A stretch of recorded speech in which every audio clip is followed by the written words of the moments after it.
sorry, that was a little loud in here. 9:35, I think we can go ahead and get started. Thank you. Thank you everyone for being here and welcome. Never mind. Thanks for your patience. I will say right up front, we had a little bit of technology issues this morning, but we got it all sorted out, we believe. So thumbs up in that department. So yeah, thanks everyone for being here. Fire Safe Council meeting. If you haven't, this is month 2 of us trying the hybrid setup. So last month went pretty well, but we don't want to jinx ourselves. So again, just kind of bear with us as we're figuring this out. So for folks in the room, we have a sign up sheet going around if you haven't signed that yet. And folks on Zoom, I realize that sounds really similar, folks in the room and Zoom. So hopefully let me know if that doesn't make sense. But yeah, folks on Zoom, if you could put your name and contact info in the chat, that would be awesome as well. All right. Oh, we're gonna go around and do introductions too. Yeah. Perfect. So if everyone got an agenda, yeah, I think first up, I like what we did last time. We went around and just did really quick introductions. If you're one of our great partners, we'll leave the partner reports till later, but we'll just do real quick introductions first. Just name, what organization, agency you're with, if you are representing someone, and maybe where you came from this morning. So I can go first. Again, Allison Thompson with Yuba Fire Safe Council, and I drove up from Newcastle like last time, but we have the county inspector coming out to our new house on Friday. So hopefully next time I'll be able to say I came from Penn Valley. So, but that's me. I'll pass it along. And just a housekeeping for everyone in the room. We are passing around a microphone that you get to talk into so that the folks on Zoom can hear us. And that should be on. Okay, great.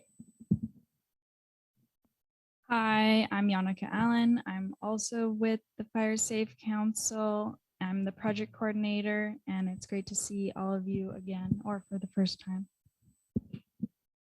Hi, I'm Madison Thompson. I'm with the Chai Company. And as you might recognize the last name, I'm also Allison's husband. Yeah, so just looking forward to talking with you guys about what we've been working on and hearing what everybody else has going on. Hi, I'm John Messick, candidate for Supervisor District 5, and was invited up here to see what's going on. So thanks for having me. Hey, good morning, everybody. My name is Eric Rice. I'm the District Fire Management Officer for the Yuba River Ranger District on the Tahoe National Forest. Good morning, Gabe Foster. I'm the District Fuel Specialist for the North Yuba on the Tahoe National Forest. I'm Bob Bagley, also running for County Supervisor for the 5th District and here representing Randy Fletcher, current 5th District Supervisor. John Stone, Yuba County OES. Frank DiNatale, Yuba County Fire Prevention Officer and County Coordinator. Good morning. My name is Sarah Baggett, and I'm the Emergency Operations Planner for Yuba County OES.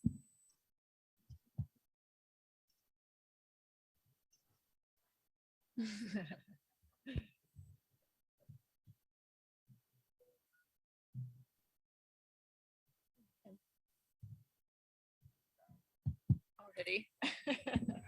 Hello. Oh, yeah. I'm Curtis Canfield, Alcoa Center Chair and Fire Safe Council. All right, then we can head up to the folks on Zoom. How about I just call on you, because I know the order shifts for everyone's screen. So I'll just go the order I see it on our screen. So Gretchen, should go first. I'm Gretchen Cupp, the president of Yuba Sutter Domestic Animal Disaster Assistance. Welcome, Gretchen. Steve?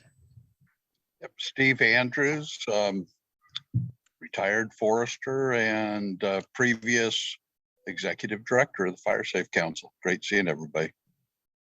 Great to see you, Steve. Lance? Yes, I'm Lance with Deshman Construction, general contractor in the area. Great, welcome, Lance. Amy? Good morning. My name is Amy Kelly, and I own a fuels reduction company. I'm located up in North Lake Tahoe. Great, welcome, Amy. Eric Appland. Yeah, hey, good morning. Eric Appland. I work for the Plymouth National Forest Feather River Ranger District out of Oroville, and I'm in fuels. I'm the fuels tech. Great, thanks, Eric. Pam, you're next. Morning, everyone. My name is Pam Cook. I'm on the board. I'm retired and happy to see everybody. Great, thanks, Pam. Kathy, I see you next. You ready? There we go. Hi, this is Kathy LeBlanc. I'm the Executive Director of Canterville Community Partnership. And I'm saving you all from my cold. Thanks, Kathy. Good to see you. Thank you.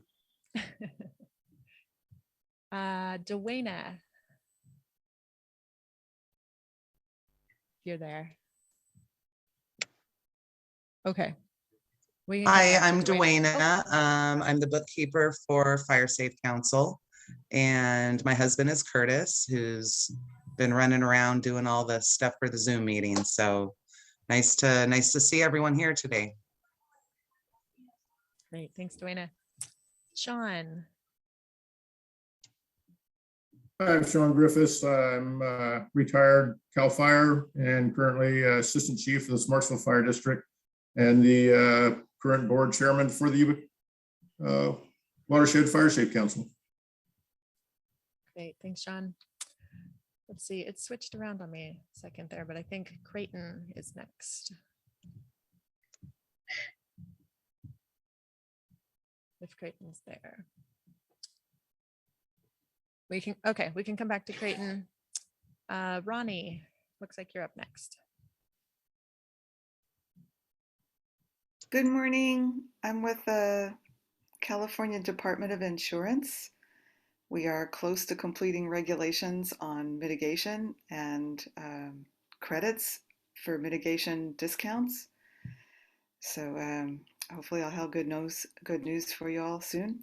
I'm an economist and I worked on the economic impact of that regulation, and pleased to just be listening in. My husband Henry is a member of the community. I don't think he could come today, but he'll be listening to the recording later. Nice to be here again. Great, thanks, Ronnie. Jim Mathias. Good morning, Jim Mathias, CAL FIRE Nevada Yuba Placer Unit. I'm the North Division Chief, also in charge of the National Guard and Washington Ridge Camp. Great, thanks for being here, Jim. And it looks like we have one person on the phone. If I can read that right. Oh, hey, can you hear me? Yes. This is Nick with Solar Brothers. Oh, hi, Nick. Great. Hey, yeah, I jumped online. I may have to run around a little bit, so I figured at least I could stay tuned. Okay, perfect. Well, thanks for being here. All right. Anyone we missed? I think we covered everyone. Oh, Creighton, I see you now. We can come back to you. Sorry, I had to unmute, and then for some reason my volume was down, so I wasn't hearing anything. My name is Creighton Avila, project manager with Yuba Water. Fantastic. All right, now I think we got everyone. Speak up if we missed you, but all right. Well, again, thanks everyone for being here on this strangely chilly May day. I did put on a puffy down jacket today, and there's a big puddle out front, I noticed. So, but we're happy for it, right? That's all right. So, all right. Well, moving on in the agenda, we'll jump into public comment in case there's anybody who is not on later on the agenda on our partner reports. Anyone who wants to jump in and address the group, now is your time. to speak up. Give it a second. Just that long, awkward pause. All right, hearing none, we can move on. All right, so you will notice this month we do now have a special presentation, but because we're still trying to figure out this whole hybrid situation, I volunteered to be the guinea pig for doing a presentation here.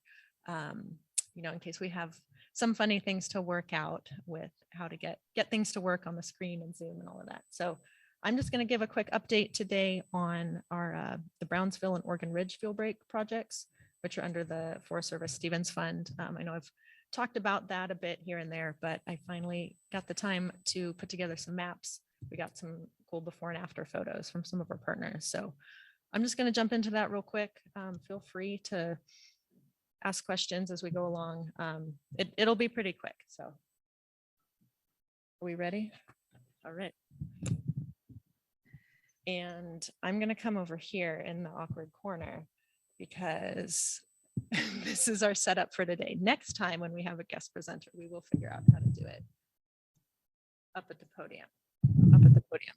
You guys hear me? Sorry. So this is going to be a fun, fun little awkward presentation, but bear with us as we figure this out. All right. Where did there it is.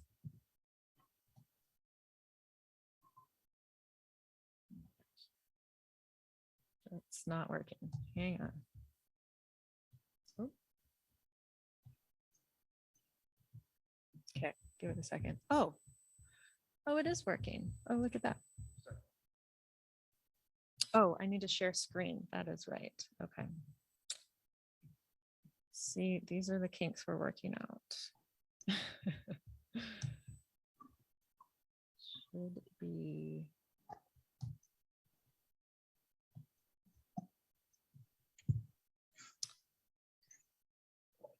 Let's give it a minute to load on Zoom.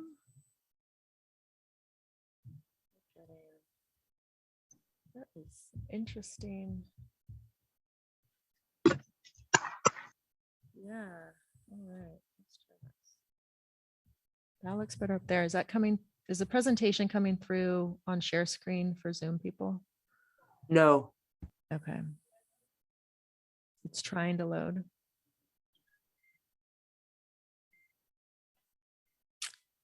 Interesting. Yeah, let's try that.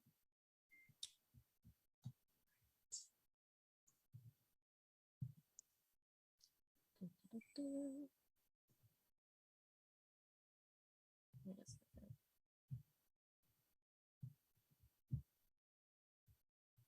No. Okay, hang on. No. Fine. What's happening? Nope. All right. Oh, okay.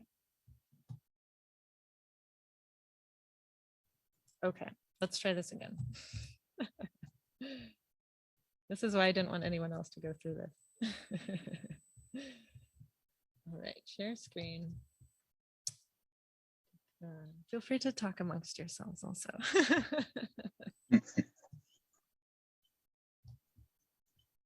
Okay.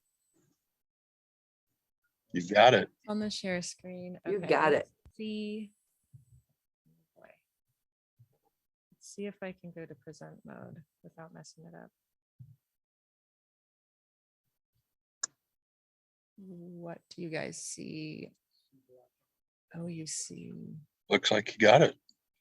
Okay, I think we're going to stick with that for now. I think we see the nice presentation mode in person here, and then Zoom, you get to see my like background or the, what do you call it? You see the all of PowerPoint, so you get to see what's coming. So we're going to stick with that though, because it's working.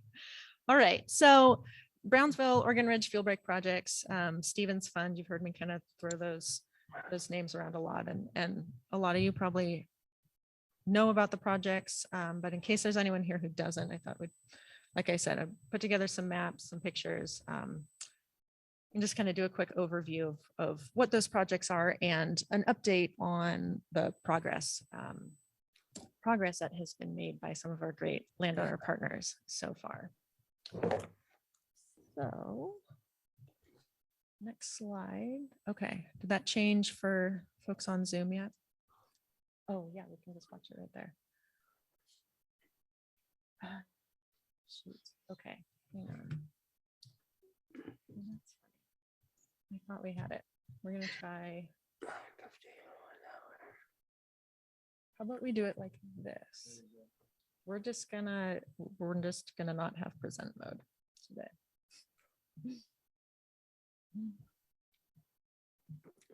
Oh, top. Thank you. You can see the map on Zoom, slide 2. Perfect. Okay. We're gonna leave it like that then. It's not quite as big, I think, as ideal, but we got it. Okay, we're gonna turn the lights down real quick in here so we can see the map better too.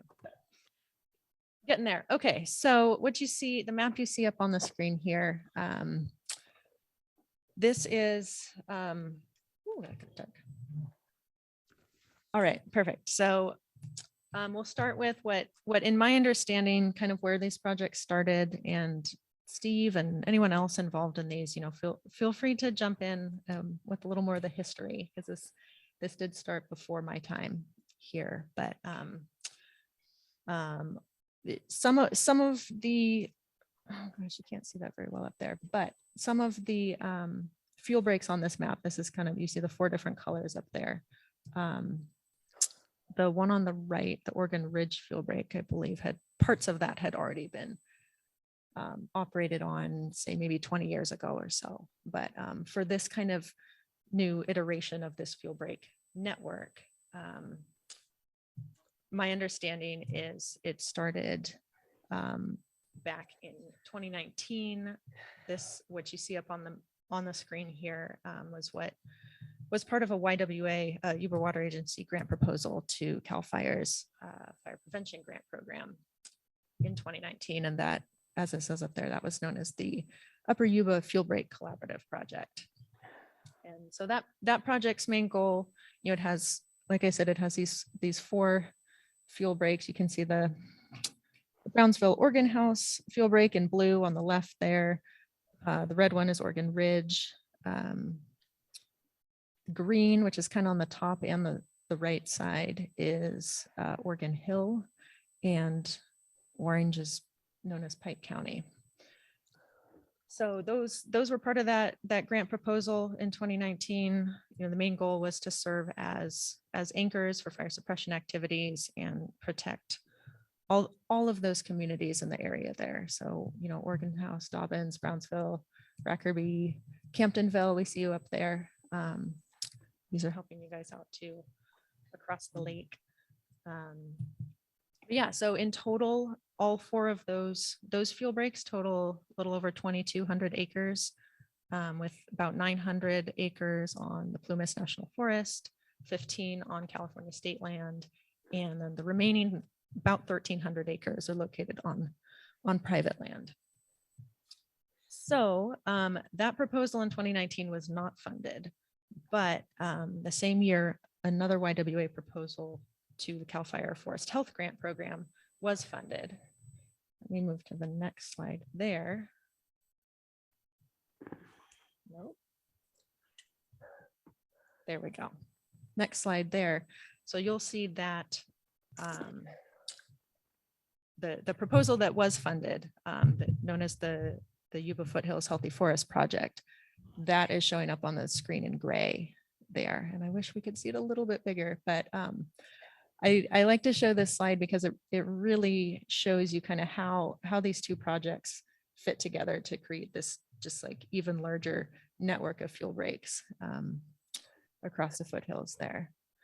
So that, yeah, again, that project, if you've been here for any length of time, you've heard somebody talk about the Healthy Forest Project, I'm sure. So that is underway. I know a lot of great progress is being made on that project. Let's see. So we'll move on to the next slide. So just because CAL FIRE didn't fund that Upper Yuba Fuel Break Collaborative project back in 2019, we were not defeated. So we and this is what was before my time. So we being Steve and the team turned around and found some great funding for at least certain pieces of that project through the Forest Service Stevens Fund. So that is what you see up here in yellow on the map. So that's a portion of the Brownsville Organ House fuel break right up by Brownsville there. So we're calling that the Brownsville fuel break. And then most of the Organ Ridge fuel break also was funded. And so under Stevens Fund, we have 699 total acres between those two fuel breaks, about 500 on Organ Ridge and 200 on Brownsville. And currently, or as of really recently, we had about $622,000 going toward that work, which you see up on the screen there. A fun fact, I just got a call from Jason Vermillion this morning, letting us know that we were just awarded another $300,000 for this project. So congrats to everyone. That is going to go toward doing more of the work on the Brownsville Organ House fuel break, which you see in blue there. So kind of extending that further down, I believe. I still need to work out the details with him, but super exciting. These the Stevens Fund funds have been, that grant program has been really great to work with, and as you'll see from some of the photos, and if you're able to get out there and see some of the work, getting a lot of great work done on the ground as well to protect our communities. So let's see what else here. Oh, and so for a progress update, bear with me with the colors here. We have so many colors going on. I struggled with it a little, but what you see in pink there is what has been completed to date by our landowner partners. So that is, it's probably close to 400 acres so far has been completed to date. They've been working hard since December and are out there as we speak, continuing to do this thinning work. So it is currently, so far, it has been entirely mastication. So if you hear masticator running out there, you know what's going on, at least in these areas. We were hoping to do some biomass thinning, but with the biomass market these days, that, as many of you know, did not make sense to do. So for now, it's just mastication. Yeah, so that's what I have for the maps. We can do, I have just a few before and after photos to share too. Some of these are from CHI and some are from SPI, getting the work done. But yeah, so you can see obviously before on the left, that nice thick blanket of conifer regen there. And then after mastication, it just kind of opened it up to a nice shaded fuel break. Here's another shot. This was actually on one of the smaller private landowners on the Organ Ridge fuel break. But that one turned out really nice as well. As you can see, there was so much brush that had come back. And that one, I believe, had been back in the early 2000s when the Organ Ridge fuel break was implemented back then, that this had been under that project. And so that's how much the brush had grown back on that project. So glad we took care of that. Here are just a couple more. I know that section of fuel break was put in under a timber harvest plan in, I think it was 2007 plan and operated in 2009. So yeah, Okay. grows back fast. Yes. Great. Thank you, Steve. That was even more recent than I was expecting. So yeah, really fast. Great. So yeah, here just a couple more photos. I know that's showing up really dark, at least on our screen here, but it's kind of a wall of brush along the road there. And then you can see open that up real nice. And the last shot I have, again, just a lot of brush, and opened it up. So that's all I have for today. Any questions anyone has? Yeah. Mhm.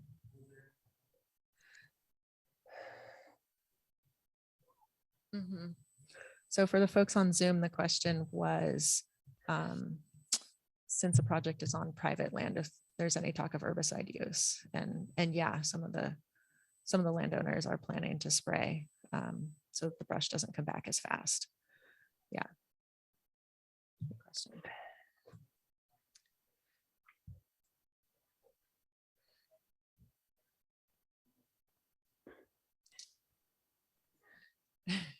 So Occasionally. Steve, were you going to jump in? yeah, I was going to jump in. I couldn't tell if somebody was speaking there live. Oh. Okay.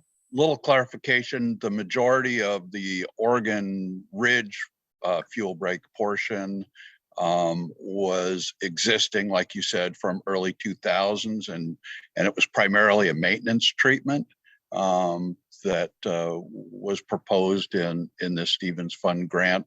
It was going to be extended a little bit to the north on Forest Service. And then the majority of the Brownsville fuel break section was going to be new fuel break. So just a little bit of additional information there. Perfect. Thanks, Steve. All right. Any more questions? Input? All right. Well, thanks everyone. Hopefully that helped a little bit if you weren't familiar with the project so much. And yeah, we're hoping to get a lot more great work done on that. So we'll keep you updated as the project goes along. That's right. Great to see the work getting done, and great news on the additional funding. Yeah, it's fantastic. Yeah, I was glad. It was perfect timing that Jason called this morning to let us know, so I could let all you guys know. All right. Well, that means it is time for us to move on to our partner reports. We have a good showing today, so let's go ahead and jump in. We have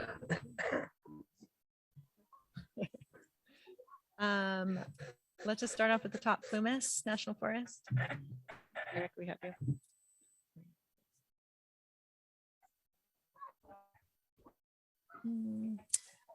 Uh-oh, something froze on our end, I think.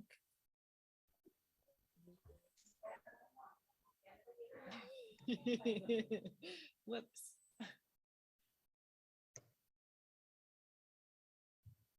Okay.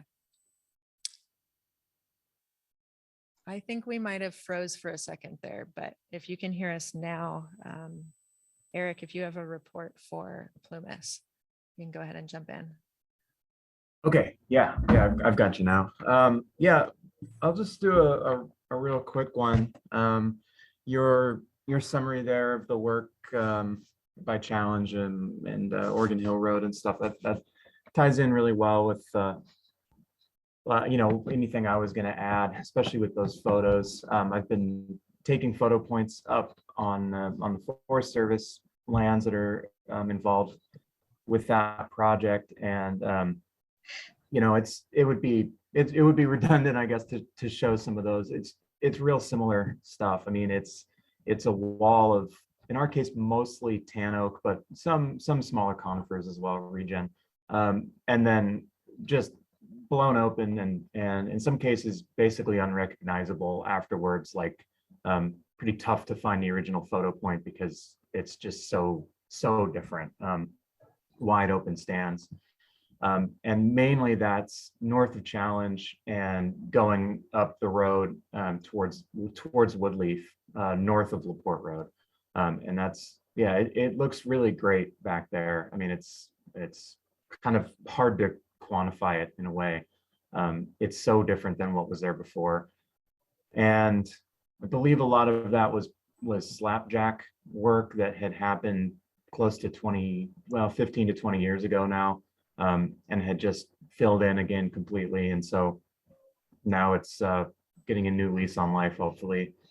And then as far as like what we've got going on, so we'll just keep doing what we're doing as far as our mechanical treatments, both with the contractors that we've got working, you know, mainly in that area, and then also our own Forest Service employees who are masticating in the Forbes-town area, Pike County, or not Pike County, sorry, Sunset, and then Forbes-town in sort of our lands that are adjacent to the town itself.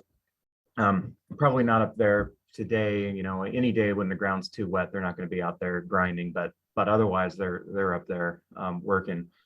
And that'll just continue on until fire season really takes hold, and we'll be shut down for either our, you know, obviously our dozer guys will be gone probably on fires, and then at some point we'll have to stop grinding just because of fire danger, but hopefully that's a ways off.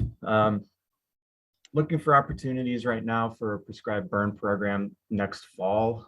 Probably not going to be seeing us putting up any prescribed fire smoke in the near future here now that things are looking to dry out and get towards actual fire season. But probably going to open up, well, we opened up a couple of thousand acres with a new updated burn plan in the Challenge area and down Oregon Hill Road, kind of in these areas where we're talking about. So that got signed, and that burn plan's ready to go. And then we'll probably do a similar one in roughly the same area. So basically we'll have any of that open for prescribed fire as a follow-up treatment to some of this mechanical stuff sometime in the relatively near future, and as maintenance on previous treatments that we've done. Otherwise, because of the weather and state of the fuels right now, we're sending folks out. We've got a couple of engines in the Southwest, and our hotshot crew, I just saw them headed east on Highway 70. They're headed to the Great Basin. So we're sending our fire folks out. We're going to be pretty light around here as far as staff goes until it gets warm and dry again in Northern California. But that's all I've got.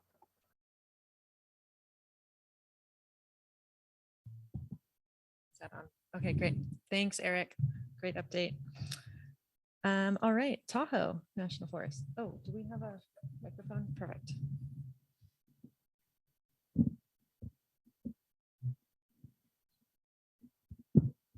Hey, everybody.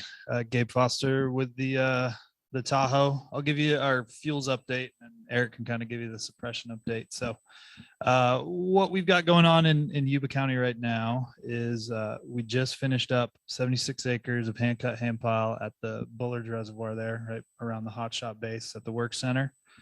That just got completed. And that was so hand-cut hand pile, and then also some invasive Scotch broom removal. And we're trying out some different techniques in there with mastication, piling, herbicide. And if you go in there now, you can see the herbicide worked really well. So we're trying to push that one as hard as we can.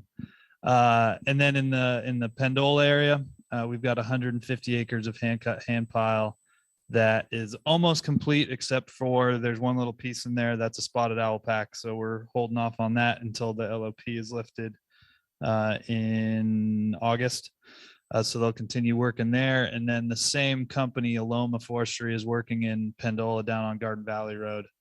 And we've got 320 acres or so of treatment that we're doing in there. They've completed about 80 acres. And that's like a mix of hand cut track chip, hand pile, just sort of whatever we can do to reduce the amount of hand piles that are in there.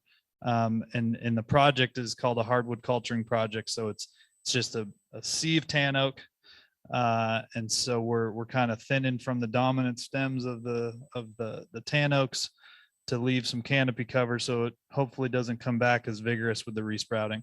They tried this technique, I don't know, 5-6 years ago, and it actually worked pretty well in there. So that's what we're going with, but it's tough go. The terrain's really difficult. It's beating their machines up. Yeah, it's all part of the Pendola fire scars, what that treatment is in. So yeah, their machines are kind of in and out of operability from day to day, depending on what sort of ground they're in. And then I'm sure you guys have seen also around all the campgrounds there, Dark Day, Hornswoggle, Schoolhouse. We've been doing some cleanup, piling, and then mastication in there with just our force account folks from the district. And we pretty much burned all the piles that we had made in there, just kind of slash burning as we were going. And then mastication around the whole area. A lot of it was just the blowdown from that early December storm that we had, and just trying to clean that up so we can open those campgrounds up. So if you get a chance to go in there, it looks really great. They did some really nice work in there. And then kind of on the planning phase, we're still working in Trapper. So we've got about 1,300 acres of fuels units that are in the progress of being laid out right now. And we've got a contract professional forester that's in there doing the layout for us. They're more than halfway through that prep, and they're hoping to be done. We originally put a deadline of end of July, but it seems like they're going to be ahead of that, and we may be able to award that contract for the actual implementation before that. But the original deadline was try to hit August or September to start implementation in there. And that's going to be a mix again of hand cut, hand pile, where it's just too steep, too gnarly to do anything else. And then mastication, track chip, where we can get anything else, any sort of machinery in there. And then to add on to that, we're also looking at, there's an additional 1,500 acres of fuels units within that Trapper area. So the area that we're working in right now is kind of right around Camptonville and then up Pike and out Ridge Road in that area. And then the remaining portion of Trapper has about 1,500 acres that we're going to continue with this same registered professional forester. We're going to have them continue with the prep and layout, and hopefully just roll the implementation into the same standing contract that we have. So as I'm sure you guys all know, the North Yuba has been in the news a lot lately, and we've been getting some good funds coming towards us. So we've got the infrastructure bill money that came to us, as well as the CFLRP money that came to us. So we're looking at additional funding, 6.8 from the 6.8 million from the infrastructure bill in FY22, and then 9.35 for 23 and 24.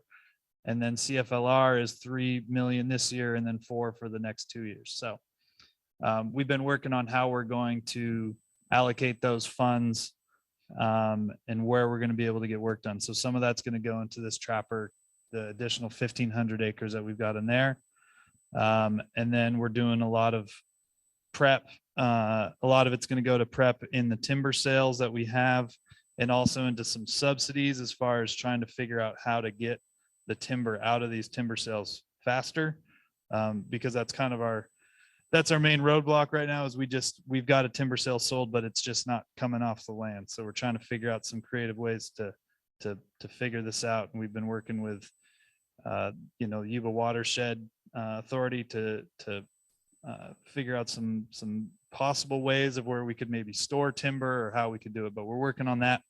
And then also prep and implementation going on in our first North Yuba Forest Partnership project, which is Galloway, Rattlesnake Skinner, which is not in Yuba County, but it's all the Downeyville area, the south side of the freeway and the north, or the highway, and the north side of the highway there as well.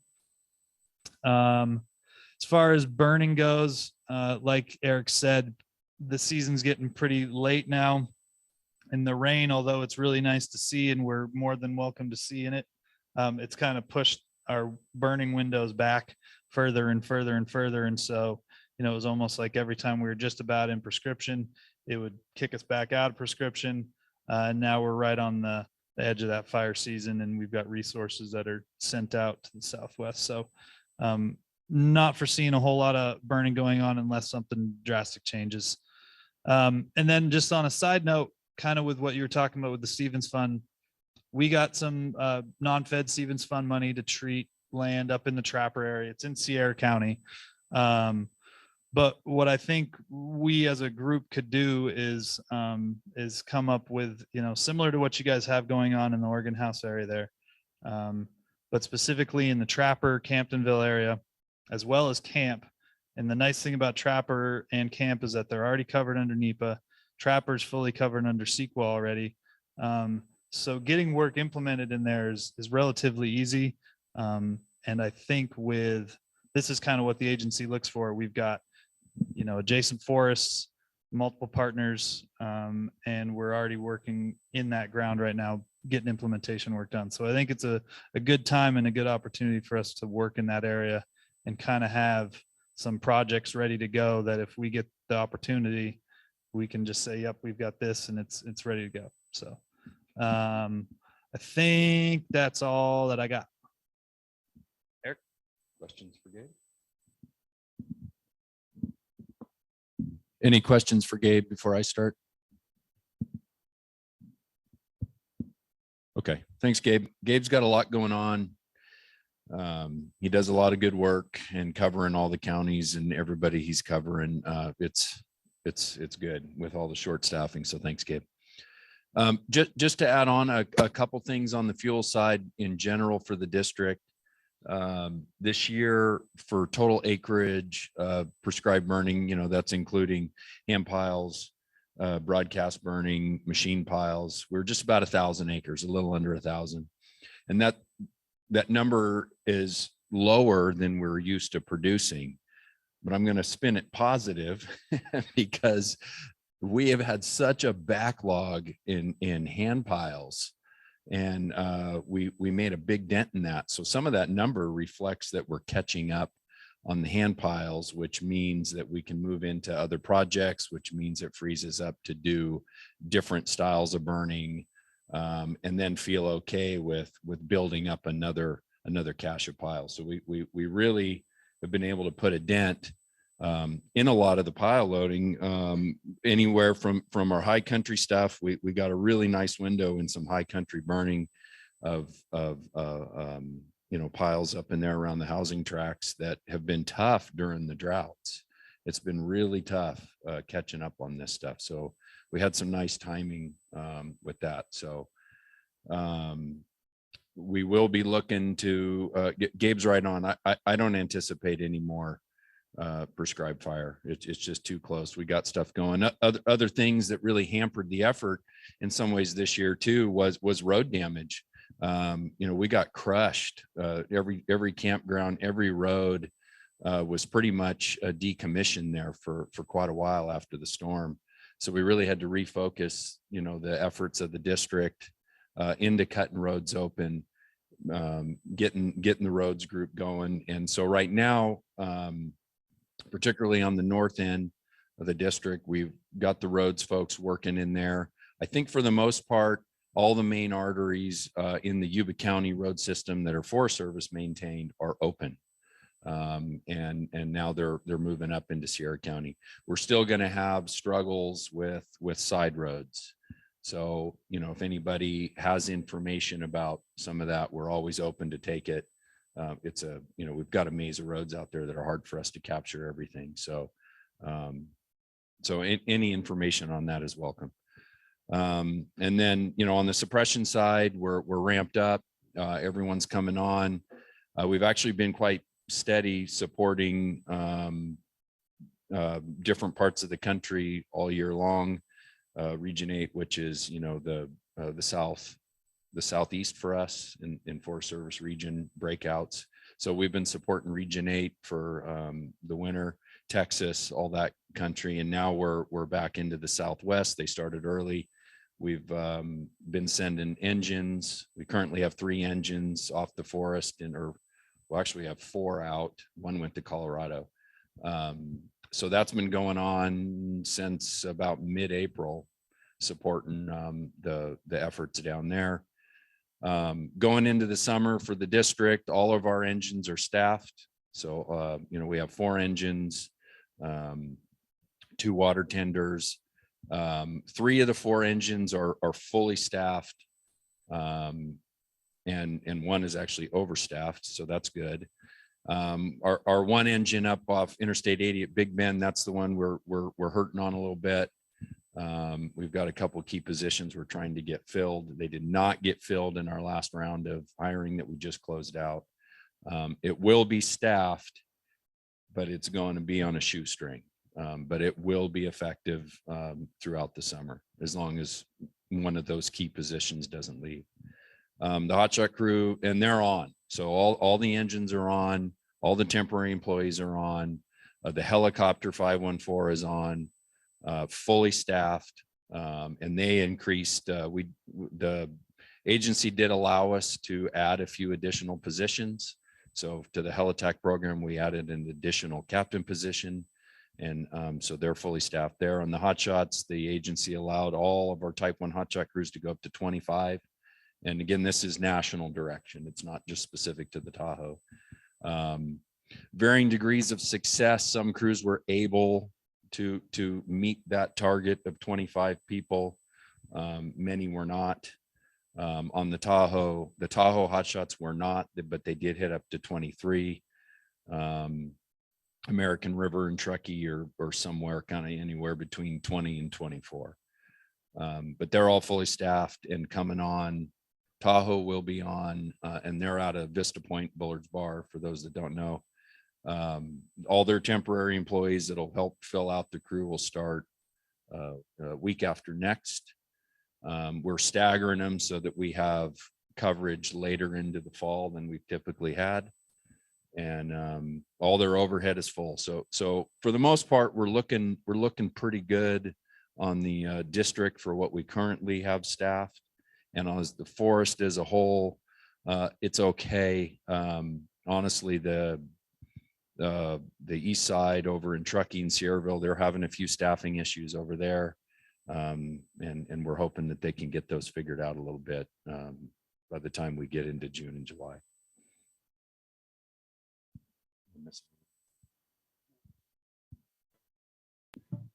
Yeah, Gabe reminded me to bring up mortality, tree mortality. I know you're all seeing it. You know, we're really seeing it, of course, now in the Ponderosa pines. You're seeing it in the plantations are really taking it hard.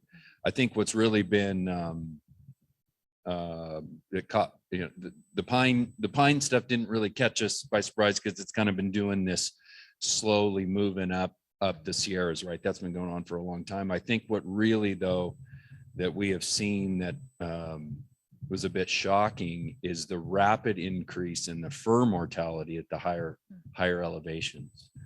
You know, the east side has been reporting that, and we did a prescribed burn up above, you know, on Cruise on Grade a couple weeks ago, and driving up past up into Graniteville and then getting up to Yuba Pass country. It's exponential what we've seen in the firs. You know, it's predominantly white fir, but regardless, there's quite a bit more going on the higher elevation of mortality that we haven't seen at this rapid rate. So yeah, it's alarming for sure. I would probably say it's a combination of the two. Yeah, I mean, first it's probably caused by the drought. Snowpack has been rough the last few years, and thus the disease. And you know, we're seeing mortality even at the lower elevations in Doug fir that we have not seen. You know, we've been kind of ready for the pine mortality, but what's been catching us a little bit, I'm not a silviculturist, but seeing not, you know, healthy, large DBH Doug firs that were healthy is and, you know, maybe some of the private industry folks can share more of that than I can, but it is what we're seeing, a trend of stuff that you know, we didn't see 2 years ago. That's end of report for me and open for questions. No, that encouraging note. Thanks, Eric. Any questions? Oh, I do see Ronnie has her hand up. Oh, thank you. Question? Yes, Yeah. I was wondering, I heard a report on NPR about the difficulty in hiring and staffing and getting pay raises to the, especially like the hotshot crews and the new classifications that were authorized for giving firefighters in forest and BLM and Forest Service lands a better pay. Um, the report said that there were people like living out of their cars and the money hasn't arrived yet, and it's maybe going to affect, you know, mid-season people just not being able to stick with their jobs because the pay just hasn't come through yet.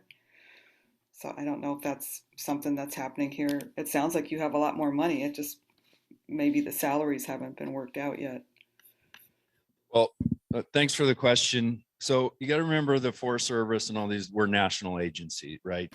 So, you know, I'm sharing what we're doing on the Tahoe. So as far as any kind of pay, because our staffing is, you know, hanging in there, so to speak, doesn't mean that, you know, the Tahoe has received some type of different pay structure than anybody else in the agency has or has not. It hasn't. There has been no, at this time, there has been no adjustment to our pay scale. And, you know, to be honest with you, that's stuck in Congress. That's where this lies. It's a congressional deal. This is not something that the local forest or districts have any control over. But the truth is that, you know, I would be lying if I said that the agency's looking good nationally or even in the state of California for our staffing. It's just not, it's not, that would be a lie to you. That's not where we are. I'm on the Tahoe and the Yuba River. You know, last year we were on a shoestring on how we were staffing everything. We are looking a little better, but again, you know, these jobs, we're one person away from that dynamic changing and going from a 7-day staffed engine back to a 5-day staffed engine. You know, that's a huge game changer. So, you know, the realities of the competition of other employment in California is real to what we're doing here. There's just a lot of competition out there for our folks, and they have a lot more options and other professions that they can go to that they didn't have, you know, a few years ago. So, you know, where our pay goes, where our classification goes, the only thing I can say to that, to answer that, is that, you know, it is ongoing. They have created a Washington office position for that work, and they filled it with a gentleman named Brian Rhodes, who came out of California. He worked out of Vallejo. He is staffing that and working on reclassification and working on the pay issues. But where it stands and how the infrastructure bill is going to be doled out to help temporarily support that pay raise, that is yet to be determined, at least at my level. I don't know how that's planned. Infrastructure bill was supposed to at least do a temporary supplement in a pay adjustment. We've yet to see it. We'll see. There is a lot of further direction into what's called the Tim Hart Act that is trying to kind of restructure how we are structured in general. And that's really, I think, what federal firefighters are really hoping happens, is a full act change in the way we operate, the way we're funded, and the way we're aligned. That's the change that we're hoping to see. But again, that's Congress. Great. Any more questions for Gabe or Eric? Awesome. Thank you guys. And yeah, Gabe, let's touch base soon about the Stevens Fund, Camptonville Trapper area. That'd be great. Yeah, we'd love, I know a lot of our stuff is real focused on Oregon, Stabenhouse, Brownsville. So we'd like to get up there into Camptonville for sure too. So All right, next up on our agenda is CAL FIRE. Jim, if you're Morning, still- everybody. Jim Mathias, CAL FIRE Nevada Yuba Placer. I just wanted to just emphasize the professional that Eric is, the way that he just navigated that answer. Good job, man. You could hear the pain in his voice, and it's just not fair. I don't think personally. That's me personally, not speaking for CAL FIRE. I just don't think it's fair what they get paid. I wish we could quadruple your salary daily. You guys do a great job, so you're appreciated. I hope that helps a little bit, but it'd be good to have some money in the bank too, huh? Okay, with CAL FIRE, we're kind of feeling the same things, that certainly not at the level that they are. We can't compete with private industry. We can't compete with our local government partners as well. They're a little more competitive in the salary range than we are, but we're going to move on to our level 3 staffing on May 16th. Currently, we're holding our second rehire academy as we speak right now. And so what that translates into is that all of our fire stations will be staffed. In addition to that, we'll have 2 engines at our Auburn station, our Nevada City station, and our Smartville station, which are easy access to freeways and highways to support wherever the need is. I think we've all seen the rain and snow that we've had recently, and that's helped, and that's slowing down some of the need for wildland response, but it doesn't do a darn thing for every other type of call that we're responding to. So we're still taxed pretty heavily right now. There's plenty of incidents happening, just not a lot of them are vegetation fires right now. In addition to that, on May 16th, we're going to go to 3 dozers per day. So the Dobbins, Nevada City, and Auburn dozers will be staffed starting on May 16th. And then Grass Valley Air Attack Base will also be staffed. We probably won't have our tankers in there quite yet. They'll still be down at McClellan. We're staffing McClellan in lieu of Grass Valley right now, just to keep up on our maintenance cycles. We're way behind on maintenance due to how late fire season went last year, and some back order parts and supply chain, and you've all heard all that kind of stuff. But we don't have too much more of a delay. We're lucky enough to have McClellan very close to us, and so they can fly up and with the 2 tankers, and I think they have a type 1 that we have exclusive use held on there until we can get everything up and running. So we're actually looking pretty good with air tankers. As soon as the maintenance cycle is done with all those tankers and the air attack, they'll be back up at Grass Valley where they belong. It shouldn't be any more than a month, but we're just a tiny little bit behind. I saw a picture the other day. They still have the hood off of both of our tankers, so that tells me they're in process down there. But we have plenty other backups and spares that are staffed in McClellan. Also on May 16th, we're going to go 5 battalion chiefs per day. So currently we're splitting a little bit of coverage on our battalion chiefs between Nevada and Yuba counties. Starting on May 16th, Yuba County will have their dedicated battalion chief again. Also, as far as the air resources, we're going to get exclusive use helicopters. Aren't owned by CAL FIRE, but they're under contract with us. One will be staffed at our Auburn headquarters at a type 2 helicopter, and we're going to have a type 1 helicopter staffed out of Truckee. So if that doesn't translate to what you folks readily understand, a type 2 helicopter is kind of the Vietnam era Huey or Black Hawk, something like that. And then a type 1 helicopter is more like a Chinook or a very large helicopter. It's just the amount of people they can hold inside and the amount of water in their tank below them. So we're going to have those 2 available for us. Still don't have any indication of when we're going to go into the burn suspension. It'll probably come upon us pretty rapidly. We're expecting 90s this weekend. We did get a pretty hard freeze last night in a lot of our areas, a lot of frost on the windows and things like that. But I think after this week and maybe next week, we're actually going to be into summertime. I think that our spring weather is I don't know. I think it's got some kind of a psychological problem with our mother nature right now is really not speaking the way she normally speaks. So something's going on there. We'll get it. We'll kind of pay attention to that. And when it's appropriate, we'll implement the burn ban. And when that burn ban goes into place, and we'll also have our volunteers up at our lookouts, but we just don't have a date on that yet. As far as fuels reduction and fuels planning, we're done with the lines around the shooting range at Spenceville. the Doherty Hill Fish and Game fuel breaks that are on both sides of Marysville Road there. They're in process of that. Gotta wait for it to dry out a little bit more, but we'll get back on it, get that cleaned up as soon as we can. Also, our battalion chiefs are working with Fish and Wildlife to deal with some dozer lines or disc lines that we call them disc lines, but they're actually implemented by dozers or graders along Chuck Yeager, Waldo Road. I think it's White Oak, on both sides of the road. And that's basically just if we have a vehicle fire or something from a vehicle along the roadside, it'll hold that to a strip along the roadside and contain it before it gets off into the wildland.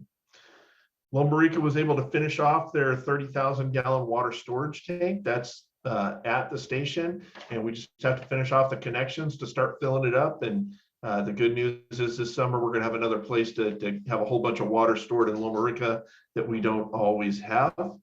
And then, I haven't heard final word on fire prevention grant, but I would tell you I was very impressed with Yuba County's submission. I'm fighting hard for it. I hope that it works out, and I hope that we're going to hear very shortly final information on that. And that's what I have, unless you have any questions. Great, thanks, Jim.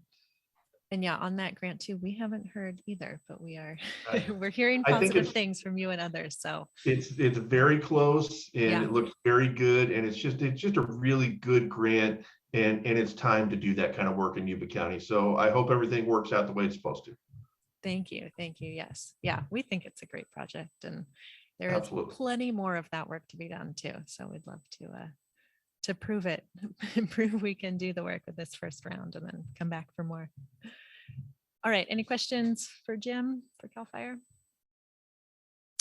All right, then we can move on in our agenda. I don't see Department of Fish and Wildlife here, I believe. So next up, Supervisor Fletcher couldn't be here, but I heard he asked someone to come say something on his behalf. Oh, we need to get to the mic.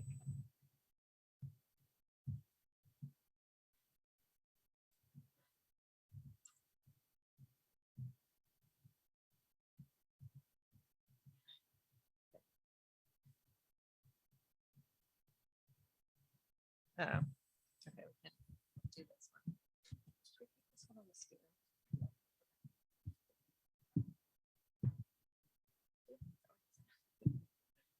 All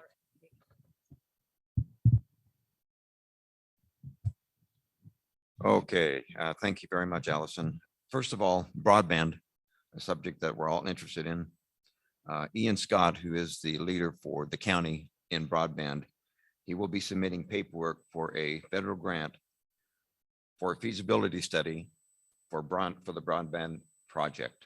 The goal is to have the project and the feasibility study get started by September. So that's good news. So we're getting off the ground to get broadband up in the foothills.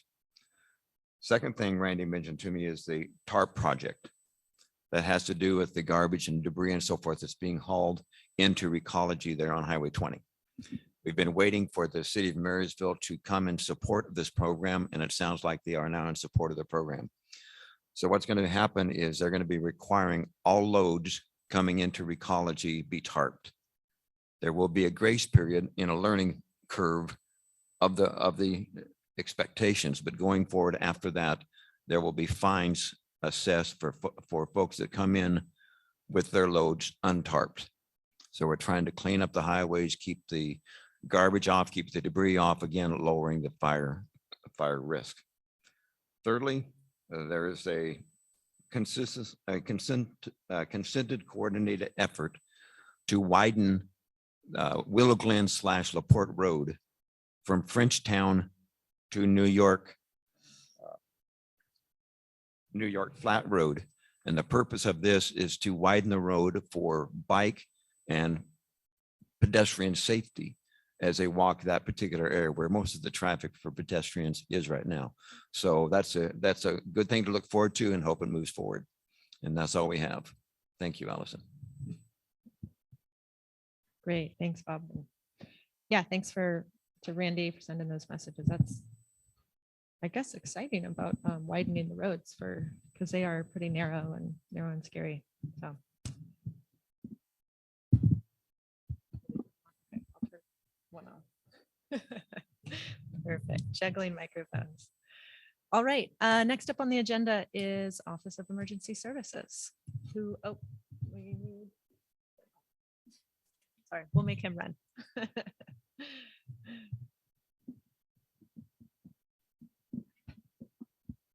Thank you.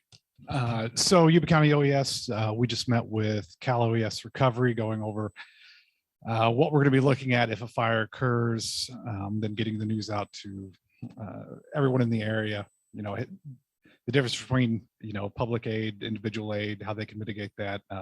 We'll be putting stuff out further with that. They'll be back to do a quick drive along, see more of the area. Unfortunately, when recovery shows up, it kind of feels like you're getting measured for a coffin because no events occurred yet. We also won a state grant for HF radio communications. So we're looking to lean more into that, obviously, in our foothill region. Cell traffic, it's spotty at best, some areas, and even the high lows, we probably have some issues. So we're looking at getting with Aries, improving our HF capability, getting the word out.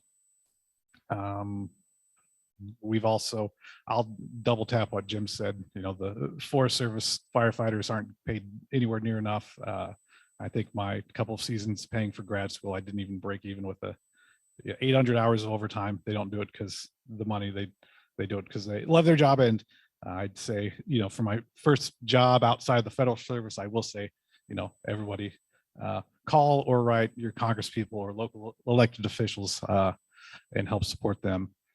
I'm trying to think of anything else. Frank, was there anything else from the meeting with Scott? Yep. Covering roads and the recovery efforts that we'll have to go through should a fire event occur. Are there any questions for myself before I hand off to Frank and then to Sarah from Yuba County?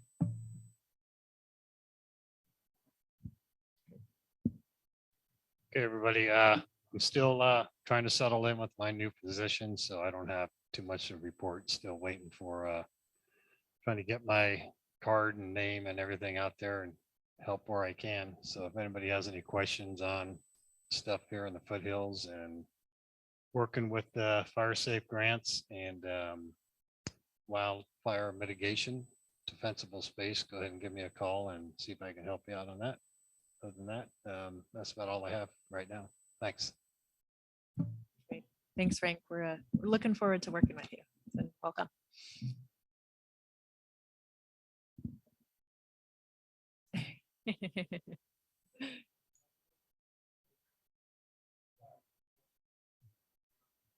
Oh.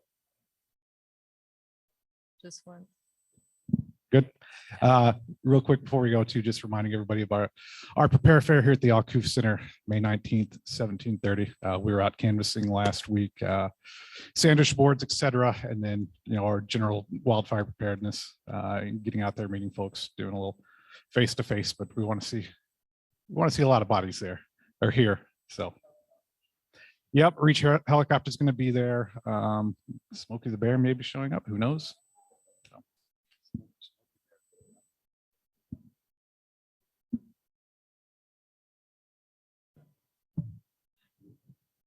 Awesome.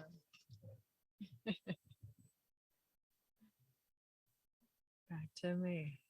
Awesome. Well, am I on? Okay. Yeah. Thanks, John. I love everyone always gets excited about Smokey. So love it. All right. Let's see. Public Works and Sheriff are next on our agenda, but I did not see them here today. So we will move on to Yuba Water Agency. Creighton, if you're still there, if you have any updates for us. No, no new updates. Joanna's on. I don't know if she has any updates about our watershed effort, but no, not from my front. And helping Joanna, no new updates. Did you say Joanna is on? I don't see. No, I don't think she is. Oh, she was not. earlier. Okay. She was earlier, but Gotcha. I don't think she is. But through our conversations, I don't have any new updates. Okay, sounds good. All right, I don't see Tony here from Beal, so we will move, let's see. Who's next on our list? Gary Fields is not here. I don't think we have anyone else from the RCD either. So that means Kathy. Hey, here I Turn. am. Hi, all. I can't wait to get there in person. I always love seeing everybody. So next month I should be there. I just want to do some quick updates from Canterville Community Partnership. One is we are working and have been for the last few months to bring back something we had done before called Camptonville Prepared. This really came out of the devastation from the storm in December, January. And we realized our adage, you're on your own for the first 72 hours, hit home there. So we're looking at bringing back Camptonville Prepared. We got a group of volunteers who are willing to work. We want to create a volunteer organization where neighbors help neighbors and increase our readiness for fire, snow, and other emergencies. That's sort of our mission. And we have held a meeting in April with OES and members of Cantonville Volunteer Fire Department, Community Service, and CCP. And so we're sort of laying out the structure for this. So we're excited. That's a new endeavor. If you want to know more about it, the Cantonville plant sale is happening this Saturday, and CCP will have a booth where we can have information about Camptonville Prepared and also about our Forest Biomass Business Center. Our Forest Biomass Business Center is still alive and well, even through supply chain issues and COVID. The prices have gone up again, but we are really moving as best as we can to move forward. We finalized our decision to reduce the scale of the facility from 5 megawatts to 3.5, and that's in a direct correlation to the supply chain issues. The price of everything went up, and accordingly, we had to make some adjustments. We did have our property surveyed. We're looking at 100 acres. We're going to be purchasing from SPI. So the land was surveyed by Nevada City Engineering, and that was completed mid-April. Land ownership is in process with SPI. We've got our permits and our studies working hand in hand, trying to get this going. We're looking at our financial package. It's amazing the things you have to think of, and new things happen all the time. But part of our financial package is really looking at these investment tax credits, which was really part of the Build Back Better that did not get passed. So we're hoping that investment tax credits do get passed. They're normally every year. This alone would give the nonprofit $11 million, roughly $11 million towards building this facility. We're also looking at the iBank for some climate catalyst funding when that comes up. So we're trying to piece this funding together from many different angles so that when we do go to either a bank or another type of lender, we have as much of a package together as totally possible.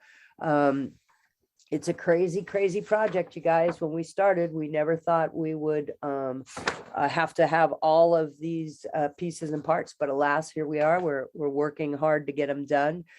We've also retained a group to look at the project's carbon life cycle analysis, because we can also get a break with the state's sales and use tax as exemption. We're working with Ken Freeman, and he's a local foothill man, and the Yuba Sutter Economic Development Corporation to fine tune our business plan and have that ready for investors as well.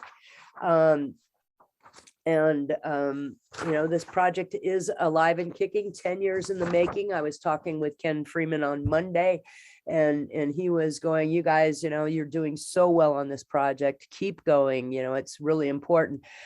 He said, 10 years of work shows that you're committed to this.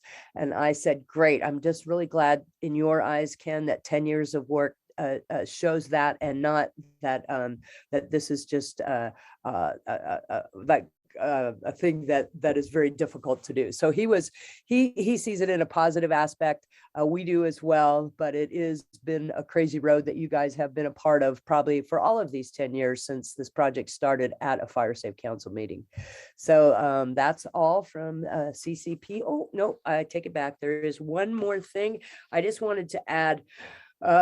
The Cantonville Community Partnership has been involved in facilitating meetings between the community and the Forest Service over the closure of the building on Marysville Road and Highway 49, the Yuba River Ranger District building.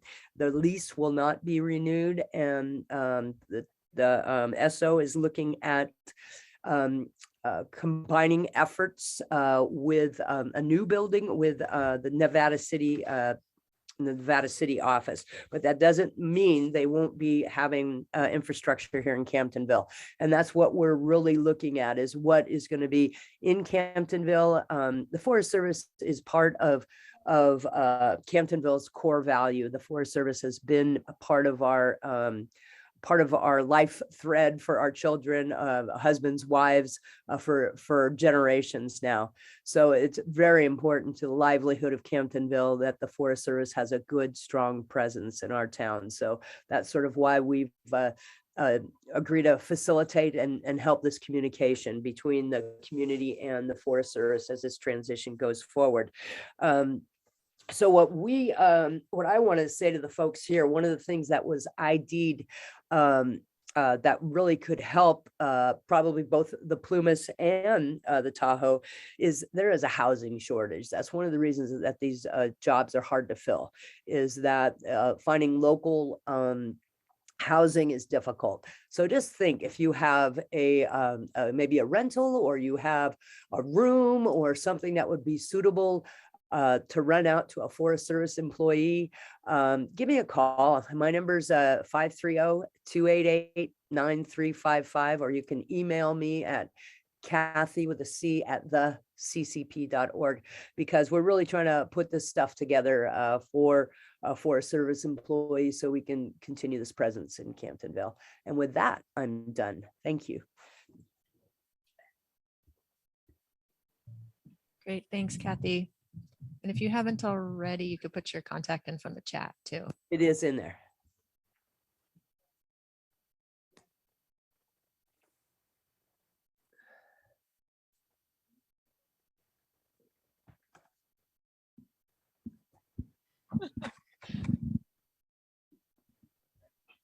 All right. Sorry about that. We had a mic die, but good thing we have two.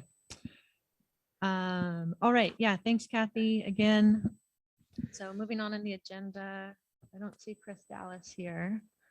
And Eric and Ryan from SPI told me they wouldn't be able to make it today. So that means next on our list is Chai Company. Do you have any updates for us? Yeah, so I can just kind of pile on to what Allison explained a little bit earlier about the work we've been doing on Stevens Fund. So yeah, we've been actively going on Stevens Fund mastication work on Chai property pretty much since I want to say since last November. And I think as of now on Chai for Stevens Fund, we've gotten through somewhere around 270 acres. And we've only got a handful of acres left to go, and hopefully we'll have all of that work wrapped up by next week. In addition to the Stevens Fund work we've been doing, we've got a lot of treatments, both mastication and biomass chipping, that have been going on in association with the Yuba Foothills CCI grant that we're working on with the water agency. So all total, I think between the Stevens Fund and the CCI grant, we're probably around 1,400 or 1,500 acres on Chai property that we've treated in the Yuba Foothills area in the last couple of years. So feeling really good about that. As far as ongoing projects that we've got right now, we have a biomass chipping project that we're doing in Forbes-town. The cutting machine will be finishing up there, if he's not done today, actually, I think he's probably done today. So, we've got some chipping work that's going to be happening this spring, both there and in the Brownsville area off of New York House Road. And that's kind of the bulk of the work that's going to be happening in the short term. In addition to the stuff on Chai, we've got mastication operations that have been ongoing in the Dobbins area on Ingersoll property. And that'll probably keep going on for the next, month or so until fire season starts up. So that's kind of the brief rundown of what we have going. Great, thanks.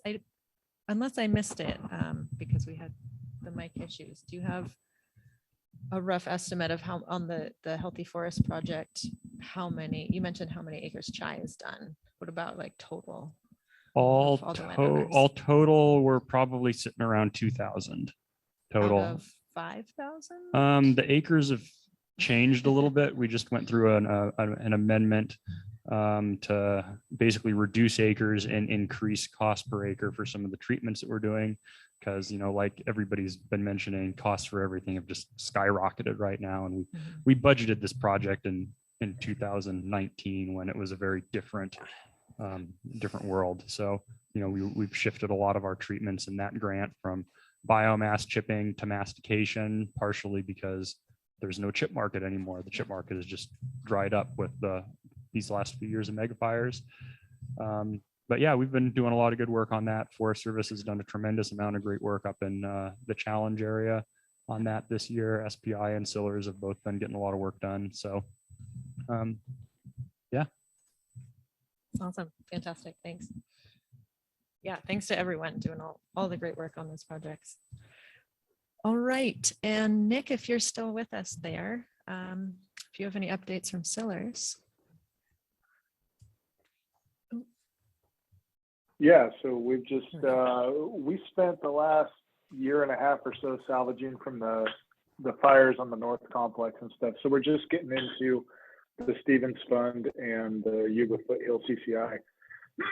But we're slated to get somewhere around 185 acres done with Yuba Foothills just south of Brownsville. We're into that right now. It's a combination of mastication and biomass work. And then hoping to move to a property just adjacent to New Bullard's Bar and do some more stuff out there, depending on how the fire season kicks off or holds off. And Stevens Fund, we just got done doing 35 or so acres of mastication work. We'll go through and we'll treat that with herbicides to make sure it actually holds a little better this go. And we're going to do another 14.5 acres, I believe, excuse me, just adjacent to the Ingersoll properties that Madison was talking about. So not a lot of timber harvesting or anything, but we're really focusing on the community stuff this year. And we were just awarded a CCI grant internally, or for just our company. And we're going to be working north of Forbes-town in the footprint of the North Complex over there. Be starting up on that hopefully as soon as we get the documents all lined out. Great. Well, thanks, Nick. Yeah, we heard about that. Congratulations on that grant, the Forest Health grant. Well, you guys are doing yeah, you guys are doing a lot of great work out there too. So all right. Appreciate it. If that is it for partner reports, Allison, this is Kathy again. One thing I didn't mention, I'm so sorry, was the PG&E Special Needs Defensible Space. Yes. I just wanted to report that we have not heard back from PG&E yet. I did email them again this morning, but I haven't heard back as to whether or not we have received that grant. We put in a grant for $100,000 to be able to serve more homes, folks who are special need, low income, seniors or disabled in the Foothill area. We'll let you know as soon as that goes through, because we're going to be positive that it does go through. Thank you. Perfect. Thanks, Kathy.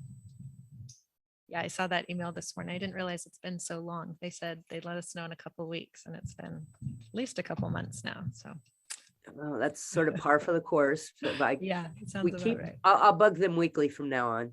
Okay, perfect. Let me know if I can help with that at all. So. All right, I think that's it for our partner report. So next up, normally Beverly gives us an outreach report for the Fire Safe Council, but Beverly couldn't be here today. So I have a short little list. You guys are going to get to hear me talk even more today. I'm sorry, but we have had a lot going on for outreach. So I will just go down the list here. Beverly and Yannicka and I participated at Yes Charter Academy's Earth Day Fair back in April. That went really well. It was a great time, great attendance. We had 8 people sign up to volunteer with the Fire Safe Council, which is really exciting. It's like a 400% increase in our current volunteer rate. So I'm excited about that. We are also, that was kind of our test run for getting ready for the Prepare Fair. We're really excited there. We'll see everybody there next week, hopefully. And yeah, again, we're excited to be getting back out in front of people and sharing all of our info about fire safety and about our programs, because we have a lot of good ones, especially for residents going on right now that we need to keep getting the word out about. So on that note, some of you may have heard we did kind of right around Earth Day there, we started a little push for a scavenger hunt bingo card game that we have going on for Community Wildfire Preparedness Day. So I actually have some here if anyone hasn't picked one up yet, but it's basically complete all these different fire safe activities around your home. You can cross them off on your bingo card and then bring them back to our table at the Prepare Fair, and we'll have some raffle prizes that you can win. So everyone can participate and spread the word. And for folks on Zoom, if you can't pick up a paper copy here, there are, we have them on our website, and then there are some currently at Foothill Ace Hardware and Brownsville Thrift Store. And after today, there will be some across the street here at the, on the Facebook page as well. Yes, thank you.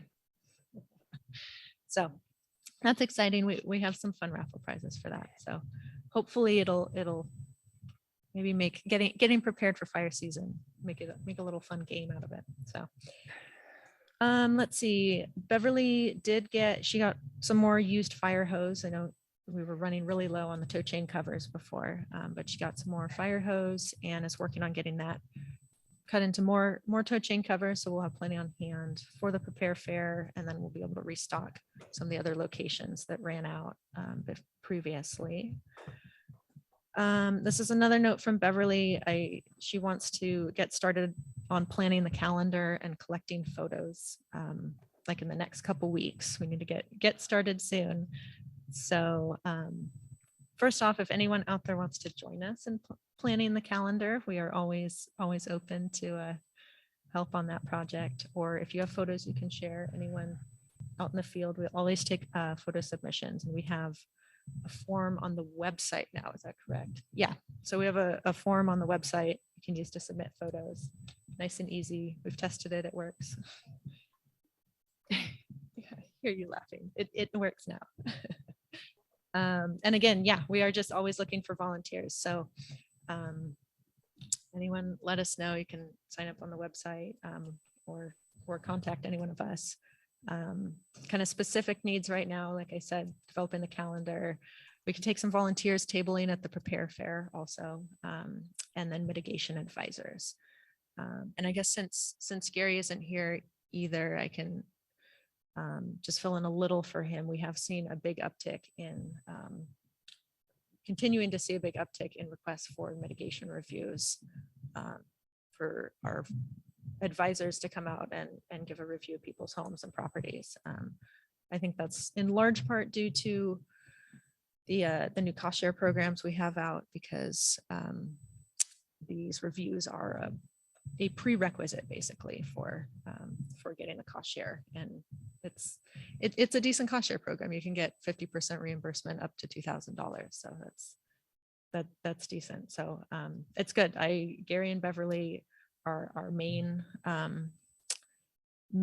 mitigation advisors right now. And they've been really busy. So we are really looking for more volunteers to get trained up and help out with those reviews. So we are working on planning a training date, likely in June. We'll have more info on that soon, but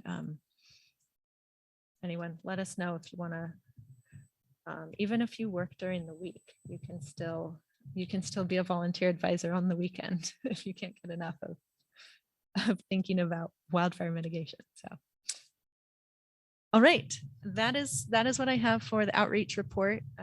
We can jump over to Sean real quick if you have any reports from the board. Not a whole lot of information. I just wanted to kind of a little bit of an observation. It looks like our numbers are slowly starting to climb in these meetings. We went from just having enough to fill the screen on Zoom to it looks like we got about 20 people or so in this meeting. Just keep passing the word out there that we're doing this. Before the pandemic, we were running 40, 50 people per meeting, and I'd like to see it start getting back to that number so we can get the word out to everybody.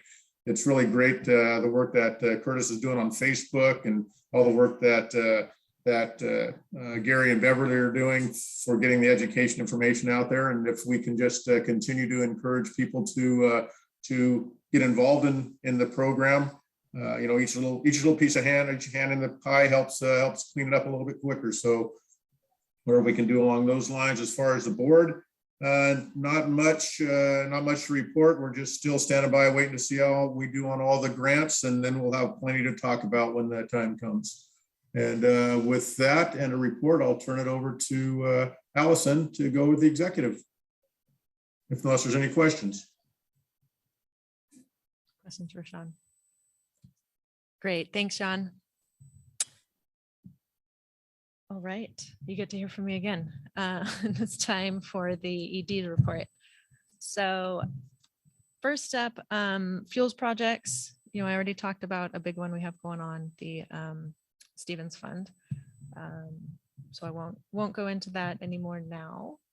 But yeah, we're excited about that one to keep going. Willow Glen roadside clearing work. We started it last fall, and for a number of reasons that hit pause for a minute, but back out there, the crew's back out there right now. They should be out there today. I'm going to go check on them later, but yeah, they should be done with that project in the next couple of weeks. Again, they're, like we've heard already, they are masticating, and it needs to get done really soon, before everything dries out. But yeah, hoping to have that whole length of road wrapped up very soon. Also, the roadside PSA, I've talked about that before, I think, plenty. That's a project specific analysis under the Cal VTP. So that's going to allow us to do roadside clearing within 150 feet on both sides of all county roads and 30 feet of all private roads. So the PSA document itself is still in review, but that it's still on track to be complete and approved in June. And then based off of that, the fire prevention grant that we applied for CAL FIRE that we're still waiting to hear back from, but are very hopeful.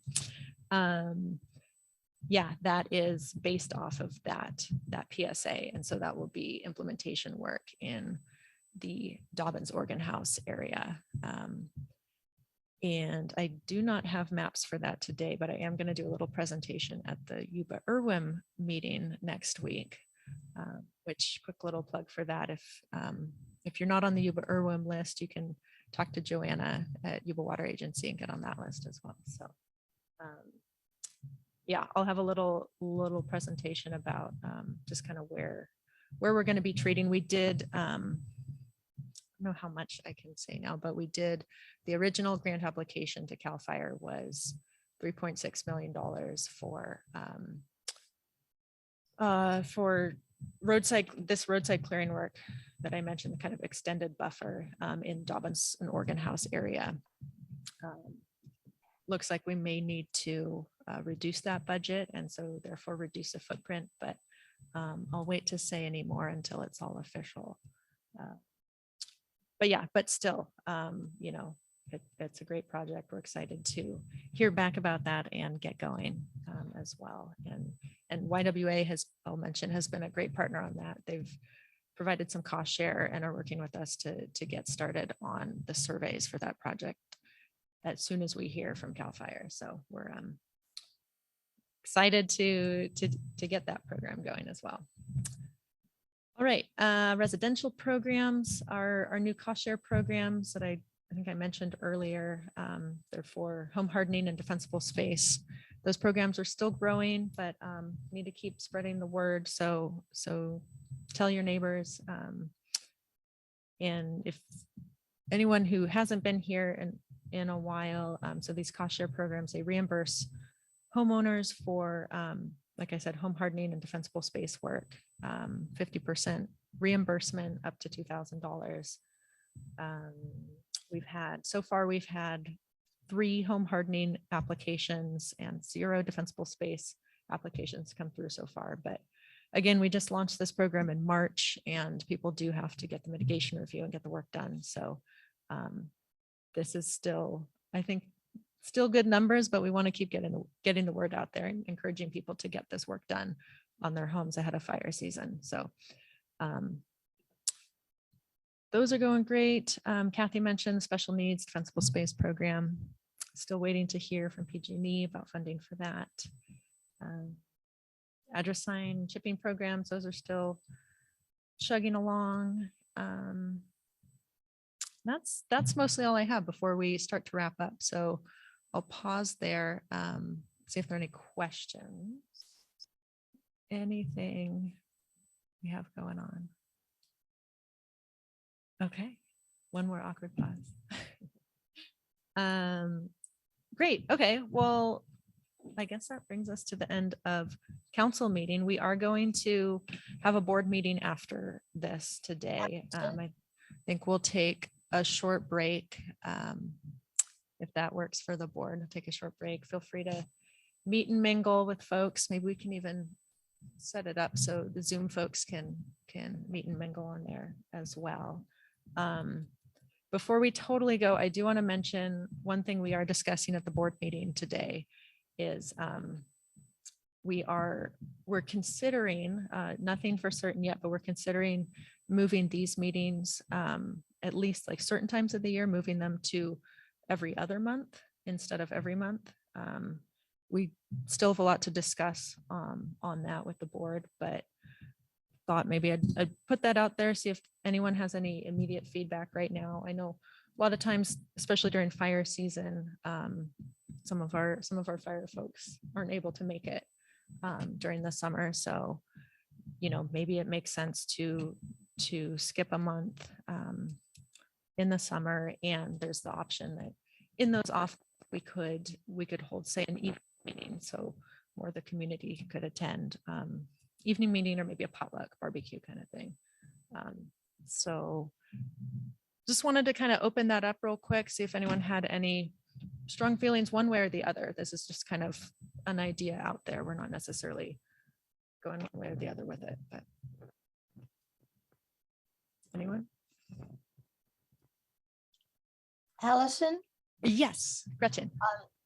This isn't in relation to that, but I just wanted to mention that yesterday I went to a FEMA training run by the Rural Domestic Preparedness Consortium, which was an organization wasn't known to me, but it was very, very useful. It was for animals and disasters, so it was very much to our benefit to attend. And it was quite good.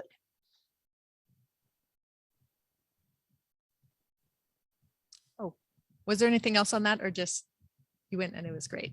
Okay, fantastic. I know that's good to hear.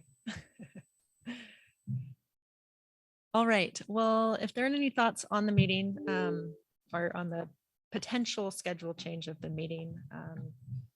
I mean, feel free to reach out or feel free to stay for the board meeting, and we'll be discussing it more there. But for now, meetings are still staying every month. So no new news there. We're just considering it. So with that, does anyone else have anything they'd like to add? Any announcements, thoughts, questions that have come up before we let you all go on this beautiful Wednesday? All right, well, hearing none, thank you everybody for being here. Good to see everyone's faces, either on Zoom or right here in person. And yeah, we will see you next time in June. What is the date? We have it on here, June 8th, second Wednesday. Same time, same place. All right, thanks everyone. And Thanks board- all. For the Thank you. board, why don't we take a